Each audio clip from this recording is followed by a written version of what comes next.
Gangubai Kathiawadi movie का start Kamathipura की एक कोठे से होती है, जहां हम एक 14 साल की मधु नाम की लड़की को किसी आदमी के लिए तैयार होते हुए देखते हैं। वो लड़की वहां न्यू थी, इसलिए 3 दिन हो जाने के बाद भी वो रोना बंद नहीं कर रही थी। इसलिए अगले दिन सुबह बाकी सब लड़कियां और उनकी लीडर रश्मिबाई मिल के गंगूबाई को वहाँ बुलाने का डिसाइड करते हैं, क्योंकि बस वही एक है जो उस लड़की को समझा के ठीक कर सकती है। अब आलिया भट्ट यानी गंगूबाई वहाँ आती है और उस लड़की से सवाल जवाब करने पर पता चलता है कि उसके पति ने वहाँ बेच दिया था उसे और वो रत्नागिरी से है। फिर गंगूबाई उसे अपने पास्ट के बारे में बताती है कि वो काठियावाड़ की एक बैरिस्टर की बेटी है और उसका पूरा नाम गंगा हरजीवन दास काठियावाड़ी है। उसे फिल्म में हीरोइन बनने की बहुत शौक थी, इसलिए वो मुंबई जाना चाहती थी। फिर जब वो 16 साल की हुई, उसे लवनिक नाम की एक लड़के से प्यार हो गया जो पहले मुंबई में रहता था। इसलिए गंगा को उससे मिलके लगने लगा कि उसकी सपनों की अब पंख लग चुकी है। इसलिए जानते हुए कि गंगा के पिता उनके रिश्ते को कभी नहीं अपनाएंगे, वो लवनिक के साथ अपनी माँ की कुछ गहने लेकर घर से भाग जाती है शादी करने के लिए। पर लवनिक ने उसे धोखा दिया और कमाठीपुरा की उसी कोठे में ले जाकर बस 1000 रुपए के लिए उसे वहाँ बेच दिया। स्टार्टिंग में उस पर बहुत जुल्म और जबरदस्ती हुआ। अब वो अपने घर वापस भी नहीं जा सकती थी, इसलिए कोई रास्ता ना होने के कारण लाचार गंगा अब अपनी मर्जी से धंधा स्टार्ट कर देती है और एक दिन रात को पुरानी गंगा को खत्म करके गंगा हरजीवन दास की गंगूबाई बनने की कहानी शुरू हो जाती है। फिर एक दिन सुबह के 4 बजे दुगनी पैसे देकर गंगा के पास शौकत अब्बास खान नाम का एक आदमी आता है और उसके साथ जानवर जैसा पेश आता है। वो आदमी गंगा को बहुत बुरी तरीके से जख्मी कर देता है, जिससे उसके चेहरे पर निशान बन जाती है और उसे हॉस्पिटल में एडमिट करना पड़ता है। वो लोग पुलिस को बुलाने का डिसाइड करते हैं, पर शीला मासी उन्हें समझाती है कि उनके धंधे में ऐसा कभी कभी होता है। इस घटना के बाद गंगा और ज़्यादा हार्ड हो जाती है और शौकत का पता लगाती है, तो उसे पता चलता है कि वो उस समय का जाना माना मुंबई की डॉन रहीम लाला का आदमी है। पर गंगा बिना डरे अपने साथ हुई जुल्म के बारे में बताने के लिए एक दिन रहीम लाला से मिलने जाती है। वहाँ उसकी बातें और जख्म देख के रहीम लाला उसका मदद करने के लिए मान जाता है और बिलाल नाम का एक आदमी को गंगा के कोठे के बाहर नज़र रखने के लिए भेजता है, ताकि फिर से शौकत वहाँ आए तो वो उसे पकड़ सके। साथ में रहीम लाला गंगा को कुछ पैसे ऑफर करता है इलाज करने के लिए, पर गंगा मना कर देती है तो रहीम उसे भाई समझ के पैसे रखने के लिए कहता है, तो गंगा मान जाती है। अब कुछ दिन बीत जाते हैं और शौकत दोबारा वहाँ गंगा के लिए आता है। इस बार गंगा हिम्मत करके बिना डरे उसके पास जाती है और उधर बाकी सब लड़कियां बिलाल को खबर कर देती है, तो वो रहीम लाला को बुलाने भागता है। थोड़ी देर बाद वहाँ रहीम अपने कुछ लोगों के साथ आता है और शौकत को पकड़ के अधमरा करके वहाँ से चला जाता है। गंगा के बुलाने पर रहीम का वहाँ आना सबको हिला के रख देती है और आगे से सब लोग गंगा से पंगा लेने से डरने लगते हैं, क्योंकि उन्हें समझ आ गया था कि अब गंगा से पंगा लेना मतलब मुंबई का डॉन रहीम लाला से पंगा लेना है। इसके बाद एक दिन शीला मौसी की मौत हो जाती है, तो गंगा उस कोठे की जिम्मेदारी खुद ले लेती है और कमाठीपुरा में धीरे धीरे फेमस होने लगती है। फिर सीन कट होकर प्रेजेंट में मधु के साथ हम गंगा को देखते हैं, जहां गंगा उसे अपनी स्टोरी बताने के बाद एक बार फाइनल मधु से उसकी डिसीजन पूछती है, तो वो मना कर देती है। इसलिए गंगा मधु को 10,000 रुपए के बदले वहां से अपने घर भेज देती है। इसके बाद एक दिन गंगा की कोठी में अफसान नाम का एक लड़का अपनी चाचा के साथ साड़ी लेकर आता है। फिर धीरे धीरे गंगा और अफसान में नजदीकी बढ़ने लगती है। अब गंगा कमाठीपुरा की प्रेसिडेंट बनने की सपना देखने लगती है और लोगों की नज़र में आने के लिए वो मधु को उसके घर सही सलामत वापस भेजने की बात को पूरे कमाठीपुरा में फैला देती है और वहाँ की प्रेसिडेंट राजियाबाई के खिलाफ इलेक्शन में खड़ी होने के लिए ईद के दिन रहीम लाला से मदद मांगने उसके घर जाती है।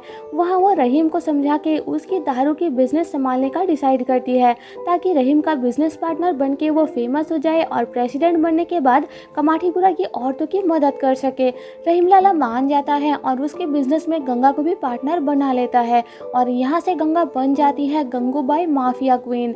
फिर एक दिन अफसान गंगा से मिलने आता है और उसे प्रपोज करता है, तो गंगा भी एक्सेप्ट कर लेती है। इसके बाद एक रात राजिया के लोग गंगा को राजिया से अगले दिन मिलने बुलाने आते हैं, पर गंगा मना कर देती है, तो वो लोग गंगा को उसकी औकात दिखाते हैं, इसलिए गंगा उन्हें मार के वहाँ से भगा देती है। अगले दिन राजिया के कहने पर पुलिस गंगा की कोठी पर रेड मारती है तो गंगा पुलिस को पैसे देकर चुप करा देती है। साथ में एक ऑफिसर उसे बता देता है कि ये सब राजिया का किया धरा है, एक बार उससे जाकर मिल लो, पर गंगा अब भी मना कर देती है। इसके बाद एक दिन जब गंगा रेस्टोरेंट में खाना खा रही होती है, वहाँ राजिया आती है और गंगा को मारने की धमकी देकर वहाँ से चली जाती है। अगले दिन सुबह गंगा ये सब रहीम लाला को फ़ोन करके बताती है और उससे मदद मांगती है। उस दिन 9 बजे कमाठीपुरा में राजिया की एक मीटिंग थी, पर गंगा प्लान करके एक मूवी चला के सारे कमाठीपुरा के लोगों को वहाँ रोक लेती है, जिससे राजिया की मीटिंग में कोई नहीं जाता तो राजिया गुस्से में आग बबूला हो जाती है। फिर एक दिन छत पे जब गंगा कपड़े सुखा रही होती है तो उसकी नज़र कोठी की एक औरत कुसुम की 15 साल की बेटी रोशनी पर पड़ती है, जिसे उसकी माँ हर रात नशा देकर एक पिंजरे में कैद करके रखती है कमाठीपुरा की मर्दों से बचाने के लिए। कुसुम अपनी बेटी को कोठे पर बिठाना नहीं चाहती थी। वो सबको बताती है कि या तो वो अपनी बेटी की शादी दिलाएगी या फिर उसे मार डालेगी।